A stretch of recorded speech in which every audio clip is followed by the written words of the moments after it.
നമസ്കാരം.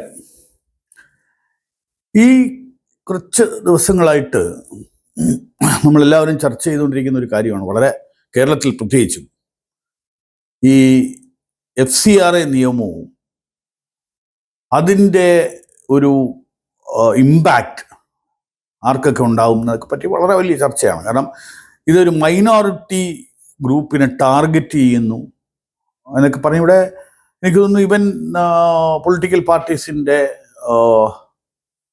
നേതാക്കൾ വരെ പോയി യൂണിയൻ മിനിസ്റ്ററെ കാണുകയും മത നേതാക്കൾ. അപ്പോൾ ഇതെന്താണ് ഇതിൻ്റെ കാരണം? അപ്പോൾ ബേസിക്കായിട്ട് എനിക്ക് മനസ്സിലാവുന്നത്, ഇവിടെ ഈയിടയ്ക്ക് മിക്ക മാർക്ക് എന്ന് പറയുന്ന ഒരു വ്യക്തിയെ അറസ്റ്റ് ചെയ്യുകയുണ്ടായി. ഇതിൻ്റെ പേര് മൈക്ക് മാർക്ക് എന്ന് പറയും. അദ്ദേഹത്തിനെ ഈ പിടിച്ചപ്പോൾ ഏതാണ്ട് 10-25 ഫോറിൻ ഡെബിറ്റ് കാർഡുകൾ ഇവിടെ അദ്ദേഹത്തിൻ്റെ ഉണ്ടായിരുന്നു, ക്യാഷ് ഉണ്ടായിരുന്നു, ഒരുപാട് ട്രാൻസാക്ഷൻസ്. അപ്പോൾ ആ അറസ്റ്റിൽ നിന്ന് മുന്നോട്ട് പോയപ്പോൾ ഛത്തീസ്ഗഡിലും മറ്റും ട്രൈബൽ ഏരിയാസിലും മാവോയിസ്റ്റ് ഇൻഫെസ്റ്റഡ് ഏരിയാസിലൊക്കെ കാലകാലങ്ങളായി ഫോറിൻ ഡെബിറ്റ് കാർഡ് യൂസ് ചെയ്ത് ഒരു വിഡ്രോവൽസ് സ്ഥിരമായിട്ട് നടക്കുന്നത്, ചെറിയ എമൗണ്ട്. ആ ചെറിയ എമൗണ്ട്സ് വിഡ്രോവൽ ചെന്നെത്തി നിന്നത് അമേരിക്കയിലെ തിമോത്തി ഇനീഷ്യേറ്റീവ് എന്ന് പറയുന്ന ഒരു ഓർഗനൈസേഷനിലാണ്.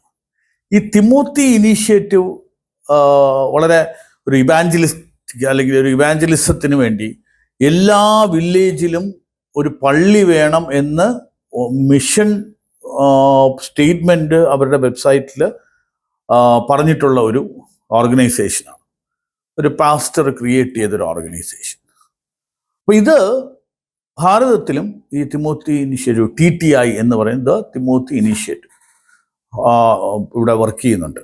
അപ്പം ഇതൊരു വളരെ ചെറിയ തോതിൽ ഒരാളെ കൺവെർട്ട് ചെയ്ത് അദ്ദേഹത്തിനെ പാസ്റ്ററാക്കിയാൽ അത് ഇതൊരു മൾട്ടി ലെവൽ മാർക്കറ്റിംഗ് മോഡലാണ്. കാരണം അവർ പറയുന്നത് ഏതാണ്ട് $250 മുതൽ $400 വരെ മാത്രമേ ഇതിനു വേണ്ടി ചിലവാകുള്ളൂ.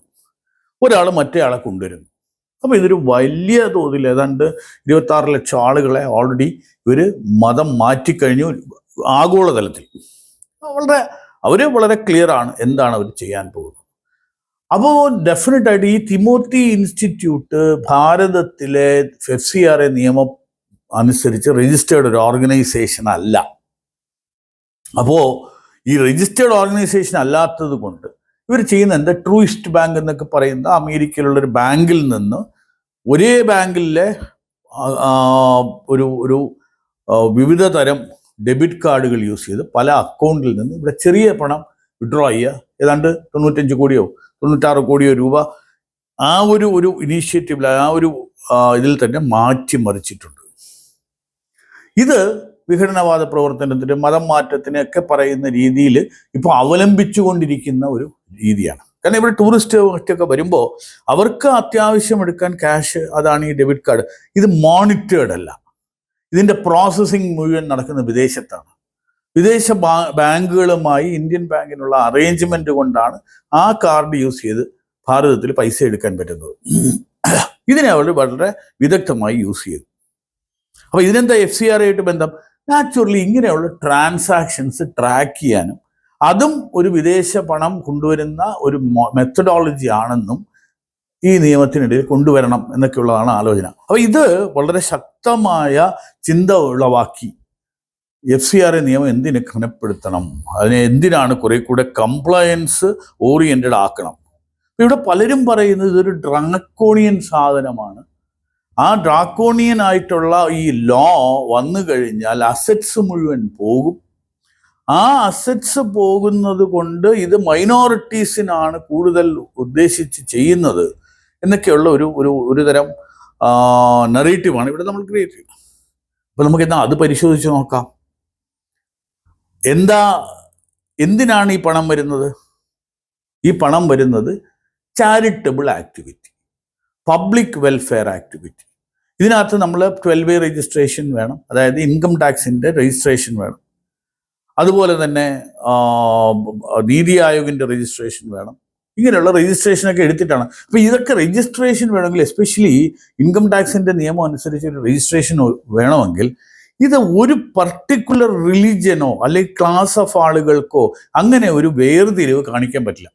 അപ്പോൾ ഇത് ചർച്ചിൻ്റെ ട്രസ്റ്റ് ആണെങ്കിലും മസ്ജിദിൻ്റെ ട്രസ്റ്റ് ആണെങ്കിലും ഇനി അമ്പലത്തിൻ്റെ ട്രസ്റ്റ് ആണെങ്കിലും ഭേദഭാവമില്ലാതെ വേണം ഈ പറയുന്ന ട്രസ്റ്റുകൾ ഫങ്ഷൻ ചെയ്യാൻ. അറ്റ്ലീസ്റ്റ് അത് എഴുതി വയ്ക്കുമ്പോൾ നാച്ചുറലി ഫോറിൻ കോൺട്രിബ്യൂഷൻ വരുമ്പം ഈ പറയുന്ന ട്രസ്റ്റിൻ്റെ മേലധികാരികൾ അല്ലെങ്കിൽ മേൽനോട്ടക്കാർ, ട്രസ്റ്റീസ് എന്ന് പറയുന്നത്, അവർക്ക് ഈ പൈസയിലോ അസറ്റിലോ ഒന്നും ഒരു കാരണവശാലും ഉടമസ്ഥാവകാശമില്ല. നോക്കി നടത്താനുള്ള ഒരു ചുമതലയാണ് അവർക്ക് കൊടുത്തിരിക്കുന്നത്. അപ്പോൾ ഈ പണം വന്നു, ആ പണം വന്നു കഴിയുമ്പോൾ അവർ എന്തിനാണോ ഇത് പറഞ്ഞത് ആ കാര്യങ്ങൾക്ക് വേണ്ടി മാത്രമേ വിനിയോഗിക്കാവുള്ളൂ. അപ്പം ഇവിടെ നമുക്കറിയാം ബിലീവേഴ്സ് ചർച്ച് പോലുള്ള ഓർഗനൈസേഷൻസിന് കാനഡയിൽ തിരിച്ചടയ്ക്കാൻ പറഞ്ഞു അവർക്ക് വന്ന പണം. കാരണം ഇവിടെ റിയൽ എസ്റ്റേറ്റ് മേഖലയിലും മറ്റുമൊക്കെ അവർ ഇൻവെസ്റ്റ് ചെയ്തെന്നും ഒക്കെ അലിഗേഷൻ വന്നു.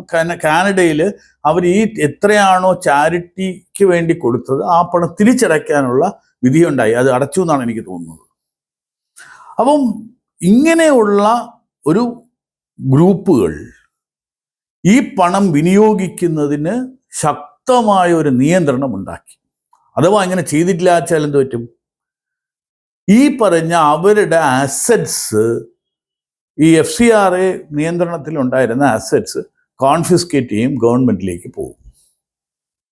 ഈ പറയുന്നൊരു വയലേഷൻ വന്നാൽ 12A രജിസ്ട്രേഷൻ പോകും. അതായത് 12A അല്ല, ഇപ്പോഴ് ഈ പറയുന്ന ചാരിറ്റി ഓർഗനൈസേഷൻ ആണ് എന്ന് അംഗീകരിക്കുന്ന ഇൻകം ടാക്സുകാരും അവരുടെ രജിസ്ട്രേഷൻ വിഡ്രോ ചെയ്യും. അങ്ങനെ വിഡ്രോ ചെയ്ത് കഴിയുമ്പോൾ ഇതൊരു രജിസ്റ്റേർഡ് സൊസൈറ്റി അല്ല, ഇതൊരു ചാരിറ്റബിൾ നോൺ പ്രോഫിറ്റ് ഓർഗനൈസേഷൻ അല്ലാതാവും. ഇത് വളരെ കൃത്യമായിട്ട് ഈ പറയുന്ന കൂട്ടർക്ക് അറിയാം. അത് ഹിന്ദു ക്ഷേത്രമാണെങ്കിലും ഹിന്ദുക്കളുടെ ഒരു ട്രസ്റ്റ് ആണെങ്കിലും ക്രിസ്ത്യാനികൾ നടത്തുന്നതാണെങ്കിലും ആര് നടത്തുന്നതാണെങ്കിലും വയലേഷൻ വന്നാൽ അവരുടെ അസറ്റിൻ്റെ കൺട്രോൾ പോകും. അപ്പോൾ ഇതാണ് പലരും ചോദിക്കുന്നത്, എന്നാൽ ഏത് അസറ്റ് യൂസ് ചെയ്ത്, ഏത് പണം യൂസ് ചെയ്ത് ഉണ്ടാക്കിയ അസറ്റ് അത് മാത്രം എടുത്താൽ പോരെ? ഈ നമ്മൾ ചെയ്യുന്ന എല്ലാ അസറ്റും നഷ്ടപ്പെടുന്നത് തെറ്റല്ലേ?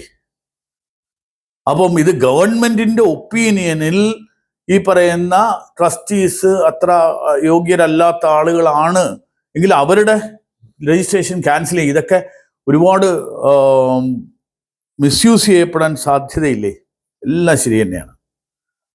പക്ഷേ നമ്മൾ എന്തിനാണ് ഈ ട്രസ്റ്റീസ് എന്തിനാണ് വേവലാതിപ്പെടുന്നത്? ഇതിൻ്റെ ഈ പറയുന്ന അസറ്റ്, വരുന്ന പണം, ഇതെല്ലാം വെറും മേൽനോട്ടം ചെയ്യുന്ന ഒരാൾക്ക്, ആ മേൽനോട്ടം ചെയ്യുമ്പോൾ വേറൊരാൾക്ക് വേണ്ടി പരിപാലിക്കുമ്പോൾ ഇതിൻ്റെ നിയമവശം കർക്കശമായിട്ട് പാലിക്കേണ്ട ഉത്തരവാദിത്വം ഇല്ലേ? അതല്ലെങ്കിൽ തന്നെ അപ്പോൾ ഇത് ഗവൺമെന്റിലേക്ക് തിരിച്ചെടുത്തോണ്ട് പോയി എന്ന് പറഞ്ഞാൽ അതും പബ്ലിക് വെൽഫെയറിന് തന്നെയല്ലേ?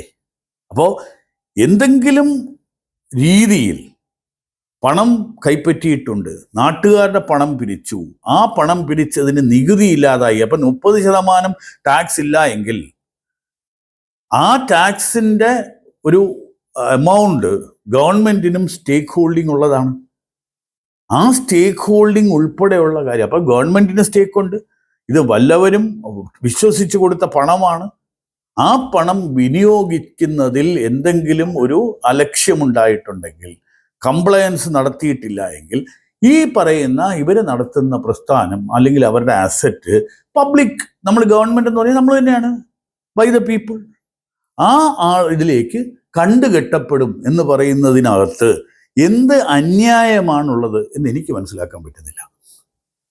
ഇത് സ്ഥാപിത താല്പര്യങ്ങൾക്കും സ്വന്തം ആവശ്യങ്ങൾക്കും ഒക്കെ പ്രയോജനപ്പെടുന്ന രീതിയിൽ മാത്രം യൂസ് ചെയ്യുന്ന ഒരു ട്രസ്റ്റ് ആണെങ്കിൽ അവർ വേവലാതിപ്പെടണം. അപ്പോൾ ഇതിനകത്ത് കംപ്ലയൻസ് നടന്നില്ല അല്ലെങ്കിൽ മിസ്യൂസ് നടന്നു എന്ന് പറഞ്ഞാൽ ആ ട്രസ്റ്റി ഒരിക്കലും ആ സ്ഥാനത്തിരിക്കാൻ യോഗ്യനല്ല എന്നുള്ളതല്ലേ? ട്രസ്റ്റ് വയലേറ്റ് ചെയ്യപ്പെട്ടിട്ടില്ലേ? ഒരു ബ്രീച്ച് ഓഫ് ട്രസ്റ്റ് നടന്നിട്ടില്ലേ? അങ്ങനെയുള്ളവരാണോ പബ്ലിക് ഫണ്ട് ഹാൻഡിൽ ചെയ്യേണ്ടത്? അപ്പം ഗവൺമെന്റിന്റെ 30% കോൺട്രിബ്യൂഷൻ ഉള്ളതും നാട്ടുകാരുടെ കയ്യിൽ നിന്ന് പിരിച്ചതും ഈ പബ്ലിക്കിന് വേണ്ടി നടത്തുന്നതുമായ ട്രസ്റ്റിൽ കംപ്ലയൻസ് വളരെ ഇമ്പോർട്ടൻ്റ് ആണ്, ട്രാൻസ്പെറൻസി ഇമ്പോർട്ടൻ്റ് ആണ്. അതുപോലെ തന്നെ ഈ പറയുന്ന തിമോത്തി ഇനീഷ്യേറ്റീവോ ഇൻസ്റ്റിറ്റ്യൂട്ടോ ഒക്കെ പോലുള്ള ആളുകളുടെ പണം വിദേശത്ത് നിന്ന് വരുമ്പോൾ അതും FCRA നിയന്ത്രണത്തിൽ വരണം. അപ്പോൾ ബേസിക്കലി ഇങ്ങനെ ഒരു നിയന്ത്രണം ചോദിച്ചു വാങ്ങിച്ചതല്ലേ നമ്മളെല്ലാവരും നടത്തുന്ന ട്രസ്റ്റിൻ്റെയും മറ്റുമൊക്കെ ഒരു കംപ്ലയൻസ് ഇല്ല, അതിൻ്റെ ഒരു നിയമം അനുസരിക്കുന്നില്ല, ഈ രീതിയിലുള്ള ആവുമ്പോൾ നാച്ചുറലായിട്ടും വിഭാഗീയതയും മതപരിവർത്തനവും മറ്റുമൊക്കെ നടക്കുന്നു എന്നുള്ളൊരു ഇത് വരുമ്പോൾ സർക്കാർ അതിൻ്റേതായ നിയമങ്ങൾ കൊണ്ടുവരും. എസ്പെഷ്യലി ഇന്ന് ഭാരതം ഭരിക്കുന്ന സർക്കാർ ഒരു വളരെ ക്ലിയർ ആയിട്ട് പറഞ്ഞിട്ടുണ്ട്, ഒരു ആൻറ്റി നാഷണൽ ആക്ടിവിറ്റിയും ഒരു തരത്തിലും ആളുകളെ കൺവെർട്ട് ചെയ്ത് അവരുടെ അനുവാദമില്ലാതെ, ഈ പലപ്പോഴും പണം കൊടുക്കുമ്പോൾ അവരുടെ വിശ്വാസം മാറി സ്വമേധയാ ചേരുന്നതല്ല. എസ്പെഷ്യലി നോർത്തിലൊക്കെ മതപരിവർത്തന നിരോധന നിയമം വരെ ഉണ്ടായിട്ടുണ്ട്. അപ്പോൾ ഇങ്ങനെയുള്ള സാഹചര്യത്തിൽ ഒരു FCRA വിദേശ പണം കൈകാര്യം ചെയ്യുമ്പോൾ വളരെ കെയർഫുൾ ആയിരിക്കുക, അതിൻ്റെ നിയമങ്ങൾ പാലിക്കുക. അതുപോലെ തന്നെ ആ പേടി, ഈ ഒരു തമാശ മട്ടിൽ പറഞ്ഞാൽ അന്ധഭയം ഇരിക്കട്ടും എന്ന് പറഞ്ഞുകൊണ്ട് ഞാൻ നിർത്തുന്നു. Thank you.